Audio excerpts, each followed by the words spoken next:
Anak kita yang sayang sama kita, ya, nangisnya paling sehari, 2 hari, 3 hari. Setelah itu lupa sama kita. Maka jangan pernah percaya dengan cinta orang. Cinta Allah adalah segala-galanya. Cinta manusia itu bohong, semua dusta. Betul atau tidak? Bohong, itu bohong. Dia cinta sama dirinya sendiri. Ketika dia memiliki maslahat dengan mencintaimu, maka dia akan mengejarmu. Setelah itu kamu ditinggalkan, dilepehkan. Kamu ditinggal. Kesian. Orang kayak gitu kesian. Nah, punahkan orang seperti itu. Sayyidina Bilal bin Rabah cintanya kepada Nabi Muhammad SAW luar biasa. Bahkan ketika Rasul SAW wafat, beliau tidak kuat tinggal di kota Madinah. Beliau pindah ke negeri Syam. Di sana ketika beliau mau meninggal, berkumpul keluarga-keluarganya Sayyidina Bilal. Menangis anaknya, istrinya, wah huznah, alangkah sedihnya kami. Anaknya mengatakan, wah abatah, wahai ayahku, wahai ayahku, wah Bilalah, wahai Bilalku. Semua menangis. Tapi Sayyidina Bilal tertawa dan bangga, bahagia. Dia katakan, wah farhatah, wah farhatah, alangkah bahagianya diriku, alangkah bahagianya diriku. Ghadan alqal ahibbah, besok aku akan berjumpa dengan kekasihku Muhammadan wa hizbah, Nabi Muhammad dan sahabat-sahabat Nabi Muhammad. Kita ini seperti musafir. Musafir berjalan. Kita melihat ada satu pohon yang rindang, duduk di bawahnya sebentar, kemudian kita teruskan perjalanan kita. Kata Nabi, dunia itu seperti di bawah pohon itu. Sebentar saja, tidak lama. Tapi kehidupan akhirat itu kehidupan yang lama. Bayangkan kita menunggu hisab. Nanti kita bakalan dihisab oleh Allah. Dilihat amal-amal kita. Semua makhluk Allah dihisab. Sekarang tahun berapa? 2021. Dari zamannya Nabi Isa Al-Masih. Tahun Masehi 2021. Berarti antrian kita nomor berapa ini? Kalau dari zaman Nabi Isa saja 2021 tahun. Memangnya kamu doang yang dihisab oleh Allah? Manusia yang lain tidak dihisab oleh Allah. Semua manusia dihisab oleh Allah. Sekarang tahun 2021, berarti dari zaman Nabi Isa ke kita saja ngambil antriannya lama. Sementara matahari dekat sekali dengan kepala kita. Lalu sebagian di antara manusia berharap kepada Allah sebagaimana yang dikisahkan oleh Al-Quran. Ya Allah, jangan perlama kami, ya Allah, masukkan kami ke neraka kalau memang kami masuk neraka. Sudah nggak kuat nunggu. Karena nunggu yang nggak pasti paling nggak enak, betul nggak? Menunggu sesuatu nggak pasti. Apakah saya masuk surga? Apa masuk neraka? Nggak jelas. Saya digantung. Orang digantung enak nggak kira-kira? Nggak enak banget kan? Lebih baik ditinggalin daripada digantung. Begitu juga seperti ini. Ketika itu suasananya antara saya masuk surga atau masuk neraka, dan saya disuruh nunggu puluhan ribu tahun untuk mengambil bagian saya apakah masuk surga atau masuk neraka. Ini bukan kisah hoax, bukan. Ini kisah nyata kalau kita percaya kepada Al-Quran. Kalau kita percaya kepada hadis baginda Nabi besar Muhammad sallallahu alaihi wasallam. Sebagian berharap untuk dimasukkan ke neraka. Ya Allah, terlalu lama kami menunggu, ya Allah, masukkan kami ke dalam neraka, ya Allah. Setelah masuk neraka baru tahu siksaan Allah di neraka lebih pedih. Jangan dianggap remeh siksaan Allah, ikhwan. Kata guru saya Habib Umar bin Muhammad bin Salim bin Hafidh di Hadramut, beliau bilang langsung, saya dengar langsung, jadi bukan dari orang, saya dengar langsung. Beliau katakan, azab di dunia itu ada, azab di akhirat itu ada dua, azab yang kecil dan azab yang besar. Ini kata siapa? Habib Umar yang ada di Hadramut di Tarim. Beliau katakan azab itu ada dua, ada azab yang kecil, ada azab yang besar. Azab yang kecil adalah azab yang bisa masuk ke dalam otak pikiran kita. Contohnya seperti apa? Contohnya kisah Nabi yang menceritakan waktu Nabi Mi'raj, Nabi Muhammad melihat ada beberapa orang badannya disetrika dengan setrikahan yang besar, kemudian hancur badannya, kemudian diadakan lagi, disetrikakan lagi. Bisa kebayang nggak? Kebayang. Berarti itu azab kecil, kata beliau.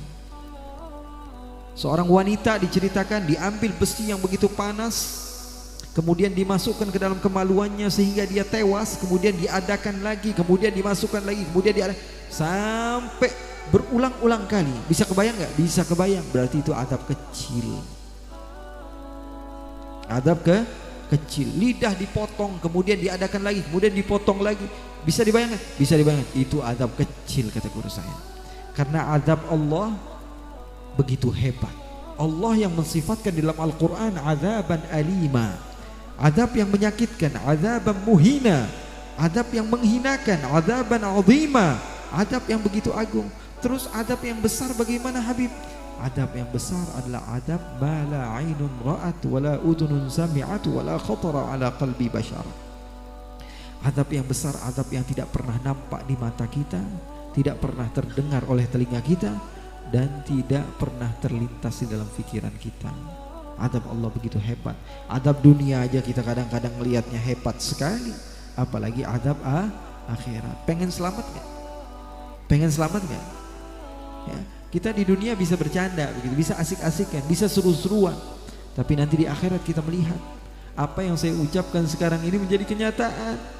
Ketika kita sudah merasa takut, ketika kita sudah tidak bisa melakukan apapun, mau sholat udah nggak bisa, mau zakat sudah nggak bisa, mau sodakoh sudah nggak bisa, mau majelis ta'lim sudah nggak bisa, mau ngisi amal-amal sih sudah nggak bisa. Ya Allah, saya mau pulang ke dunia, nggak bisa sudah. Ya, sekarang waktunya ya perhitungan amal.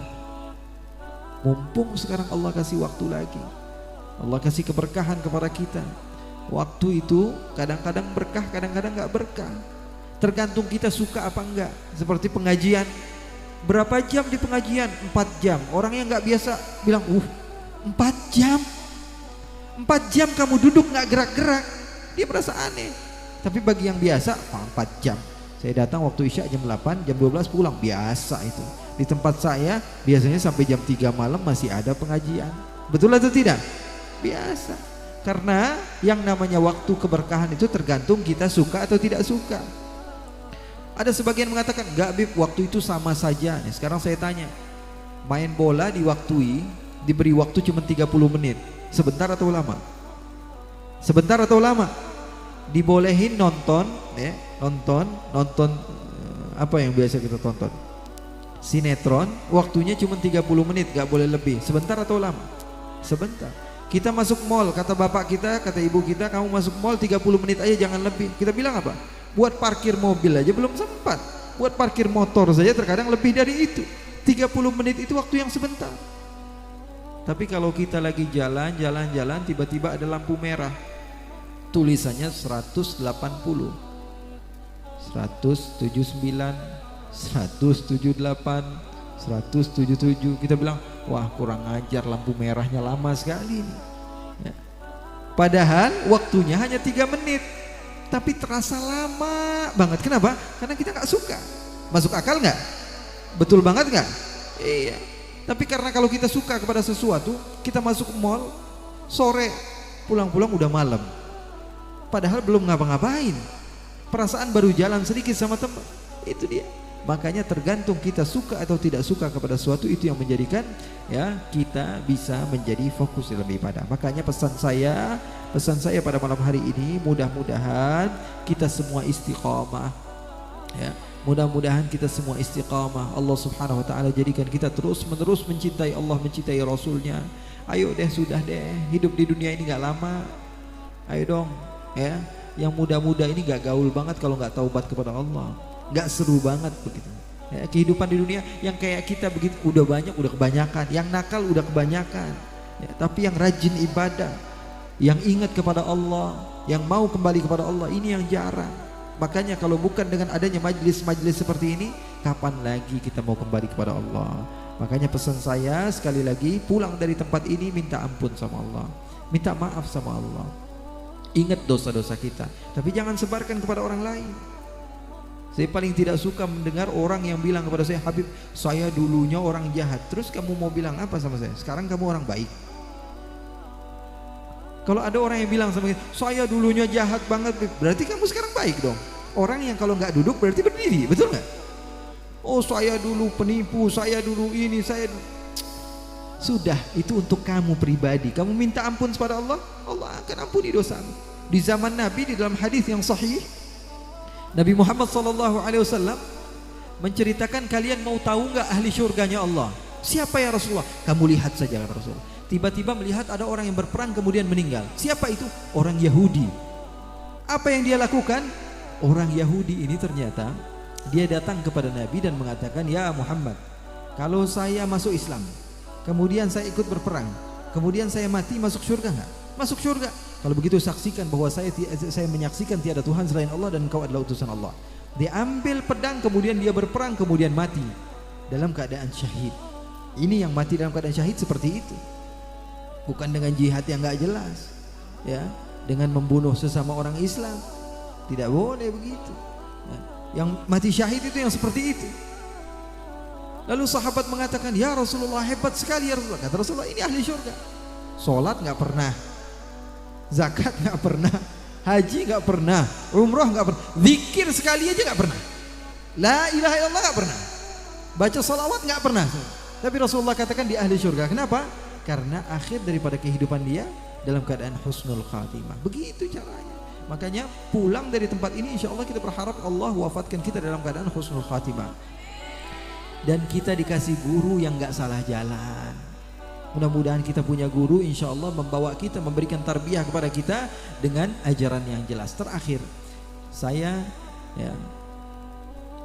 melihat Rasulullah SAW sebagai contoh tauladan yang baik di dalam segala hal, di dalam kecintaannya kepada umat. Nabi Muhammad Allah sifatkan di dalam Al-Quran, laqad ja'akum rasulun min anfusikum azizun alaihi ma'anitum harisun alaikum bil mu'minina raufur rahim. Ini jadikan pegangan sama kita. Bib, saya pengen dakwah saya diterima di semua kalangan ya Allah. Semua kalangan ya Allah. Saya berdoa kepada Allah, pengen ikuti Nabi Muhammad. Bagaimana caranya? 3 hal ini harus dipegang. Nabi Muhammad memiliki sifat harisun alaikum, azizun alaihi ma'anitum bil mu'minina raufur rahim. Apa ini artinya, Bib? Yang pertama, azizun alaihi ma'anitum, ngerasa sedih kalau ada yang maksiat. Yang sedih saya kalau orang lain yang maksiat. Bukan malah kita syukurin dia. Kamu sih nggak mau ikut organisasi saya, kamu sih sesat, kamu sih nggak benar, kamu sih orang yang nggak. Orang seperti ini tidak mencontoh Nabi. Nabi kalau melihat ada orang yang salah, Nabi yang sedih.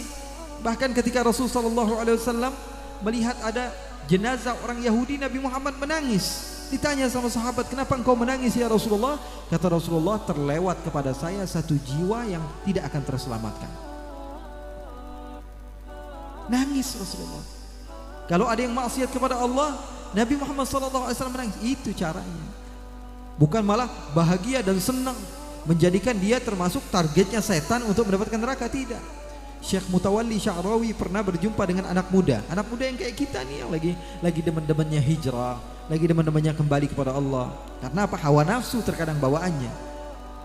Ditanya sama Syekh Mutawalli, wahai anakku, ini di samping masjid ada klub malam, tempat orang joget-joget gak bener, tempat orang minum-minuman keras. Kira-kira gimana caranya supaya orang-orang itu tidak minum minuman keras lagi? Ini ingat, bawa ke rumah kita supaya menjadikan ajaran kepada kita. Gimana caranya? Kata anak muda ini, gampang Chef. Terus gimana caranya? Bom aja selesai. Kalau kita ajari, terkadang mereka menolak. Kalau kita ajak baik-baik, terkadang apa? Dia tidak mau dengar. Terus gimana caranya? Bom aja selesai.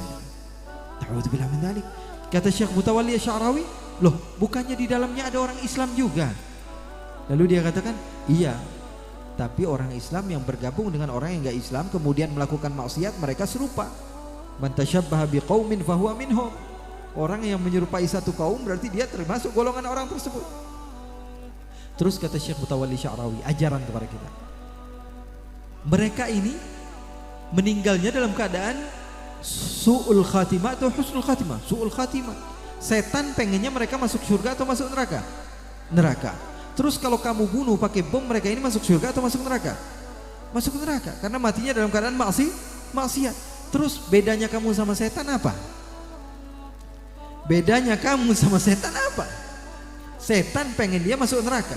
Kamu membunuh mereka sehingga mereka mati dalam keadaan su'ul khatimah, masuk neraka. Berarti beda kamu sama setan apa? Gak ada bedanya sama sekali. Makanya cari guru yang jelas, ajarannya yang jelas, dakwahnya yang jelas. Makanya insya Allah para habaib, para masyayikh, para kiai insya Allah mengajarkan kepada kita untuk senantiasa mencontoh Rasulullah. Azizun alaihi ma'anittum, harisun alaikum. Bersemangat, semua orang diajak. Ini enggak, terkadang kita orang yang non muslim kita ajarkan supaya mencontoh kita, supaya mereka tertarik kepada Islam. Tapi yang beda organisasi dengan kita maki-maki, kita marahi, kita musuhi. Apalagi bulan Ramadan ini, nanti banyak ada formasi sholat tarawih, ada yang 4-4-3 ya, ada yang sholat 20 rakaat, ada yang sholat 11 rakaat, macam-macam. Kita pengen ngelihat orang-orang yang non muslim belajar kepada kita, tapi orang yang beda organisasi sama kita musuhi. Nggak boleh begitu. Agama Islam tidak mengajarkan seperti itu. Makanya apa yang kita harus lakukan? Harisun alaikum. Semua orang, oh kamu tapi caranya beda dengan saya, udah nggak apa-apa. Kita bisa ngafe bareng dengan menu yang berbeda, betul nggak? Saya bisa minum kopi, kamu minum teh, tapi di satu tempat yang sama, nggak masalah. Ayo bareng-bareng kita berjuang bersama. Kita muliakan agama Allah Subhanahu wa taala. Dan yang terakhir, bil mu'minina raufur rahim. Di antara sifat Nabi Muhammad penuh kasih sayang kepada orang mukmin, orang yang beriman kepada Allah Subhanahu wa taala. Mudah-mudahan pulang dari majelis ini kita mendapatkan ilmu, kita mendapatkan manfaat. Sayang sekali kalau datang dari jauh-jauh, datang saja hanya sekedar untuk mendengar begitu saja. Tidak, jangan. Minimal kita ada satu poin, satu pesan yang kita bawa pulang ke rumah. Saya nggak bisa ngambil semuanya, Bib. Ma la yutraku kulluh la yutraku julluh. Catat itu. Segala sesuatu yang tidak bisa diambil semua, jangan tinggalkan semua. Segala sesuatu yang tidak bisa diambil semua, jangan tinggalkan semua. Wah, saya error otak saya kalau hafalin semua, nggak bisa. Ambil satu poin saja yang paling penting. Wah, dari semua ucapan saya paling cocok sama kata-kata ini. Udah itu aja ambil. Yang lain lupakan, hilangkan, sudah nggak apa-apa. Yang penting kita pulang dari majelis ta'lim bawa satu ilmu, supaya habaibnya, supaya panitianya yang mengadakan majelis ini mendapatkan pahala di sisi Allah Subhanahu wa ta'ala. Allahumma ja'al jam'ana hadha jam'an marhuma wa tafarruqana min ba'dihi tafarruqan ma'suma wa la taj'alillahumma fina wala minna wala ma'ana syaqiyan wala mahruma. Ya Allah, jadikanlah perkumpulan kami ini perkumpulan yang Kau cintai ya Allah. Tidaklah kami keluar dari tempat ini kecuali derajat kami telah Kau naikkan ya Allah. Tidaklah kami melangkahkan kaki kami dari tempat ini kecuali dosa kami telah Kau hapus ya Allah. Ya Allah, kami yakin Kau sayang kepada kami ya Allah. Kalau Engkau tidak sayang kepada kami, mana mungkin kami bisa berkumpul di tempat yang Kau muliakan ini ya Allah. Ya Allah, ya Rabbal Alamin, kami yakin Kau masih ingin mendengar doa kami ya Allah. Kalau tidak, mana mungkin lidah kami yang penuh dengan kotoran ini mampu memanggil namamu ya Allah. Ya Allah, ya Allah, ya Allah, kami tahu lidah kami senantiasa kami gunakan untuk hal-hal yang tidak baik. Tapi malam ini bukti bahwa Engkau masih sayang kepada kami. Lidah kami masih mampu untuk memanggil namamu ya Allah. Ya Allah, jangan haramkan lidah kami untuk senantiasa mampu memanggil namamu ya Allah, sehingga kami mendapatkan ijabah dari doa kami ya Allah. Ya Allah, ya Rabbal Alamin, kami tahu kami penuh dosa. Kalau kami berdoa kepadamu ya Allah, mungkin doa kami tidak diterima, tapi kami yakin salah seorang di antara yang hadir adalah orang yang saleh, orang yang dekat denganmu ya Allah, orang yang dekat dengan kekasihmu Rasulullah sallallahu alaihi wasallam. Maka walaupun kami tidak didengar, tolong dengar doa kami dengan keberadaan mereka ya Allah. Berikanlah kepada kami satu hal, yaitu husnul khatimah ya Allah. Kami ikhlas berdoa ya Allah, di saat semua mata tertidur ya Allah, di saat semua mata terlelap dan istirahat, kami berdoa kepadamu ya Allah. Kami meminta kepadamu ya Allah, maka terimalah doa kami ya Allah. Berikanlah kepada kami husnul khatimah, berikanlah kepada kami husnul khatimah, berikanlah kepada kami husnul khatimah. Jadikanlah kami dan orang-orang yang kami cintai, semua orang yang kami cintai, kumpulkan kami semua di surgamu ya Allah. Karena kami merasakan tidak nikmat ketika kami merasakan nikmatnya surga, tapi mata kami memandang orang tua kami tersiksa di neraka ya Allah. Na'udzubillah min dzalik ya Allah. Kami merasa bahwa kami semangat di dalam beribadah, tapi orang tua kami belum mendapatkan hidayah untuk itu ya Allah. Kami takut ketika kami merasakan nikmatnya surga, mata kami memandang orang tua kami tersiksa di neraka ya Allah. Maka itu adalah musibah bagi kami ya Allah.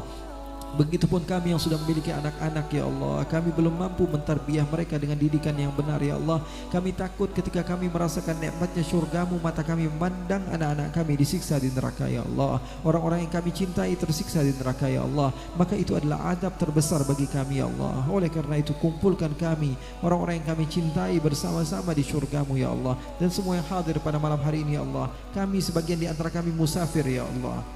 Dan Nabi-Mu berkata bahwa doa musafir akan diijabah.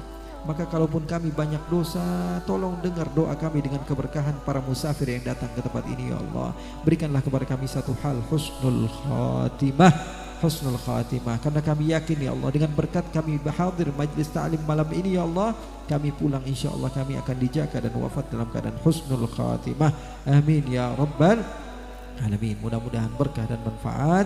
Dan sekali lagi saya berharap kita semua mendapatkan husnul khatimah. Saya yakin dan semuanya harus yakin, dan insya Allah kita mendapatkannya. Wassalamualaikum warahmatullahi wabarakatuh.